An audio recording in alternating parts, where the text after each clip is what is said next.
So Bob naendesha. Sasa unaendesha nini? Wewe uko na gari gani unataka kuendesha? Vino hivi ndivyo andakanga kumwanda. Mbona nyuma ndio kupupu? Sasa unataka kupupua hapo, unapupua hapo. Unakuja mkalabati mnene. Unataka kupupua hapo kalabati. Mbona nyuma? Sasa kama inakuuma ndio kulao, unaniaibisha aje? Angalia kwa watu wenye wanakuangalia, ona bangari penye zinapita hapo unasema unataka kupupu. Wataka kuniaibisha wewe, nilikukataza kukula ile ugali yenye milelele jana. Usuma popo kwa kaja uko nere. Hata mtu akikuangalia uweze fanya vitu kama hizi.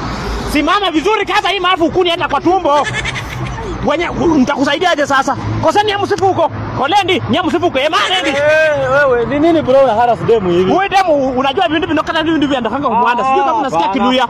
Hiyo Kiluya nasikia kidogo lakini wacha nikwambie. Sasa huyu demu tumetoka naye kwa nyumba vizuri, nikamwambia aache kukula ugali ya jana. Ni demu yako. Hata kama shida ako na shida tumbo unapaswa wewe msaidie. Ni demu yako.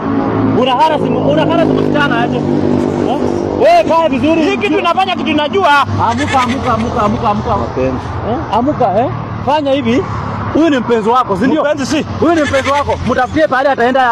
Hiyo kipenzi aenda penzi sie tu uko mapenzi kama wareraga wewe unanijua? Mpeleke hautanifaulu katika jina la Yesu Bwana. Hakuna. Wewe ndakupa mambo kwa pia wewe. Wako na kodane, acha kushika siku msichana ni wako. Hapana, umpeleke bwana. Sasa mkora mchama naye amia, mpeleke kwa takuni. Bwana hata nitisha naye kiboko yako bwana. Wako na kodane ndio wewe sukunza ibisha. Bwana sasa venye watu wanajaa hapa. Sasa nilikwambia ukuje kwa nyumba kama hujatoka. Wewe kona mnaunya nyabi yako kulia nenda. Sasa wana unajiaibisha. Wewe baki hapa endi. Si ana siri yangafu ana sinyanya.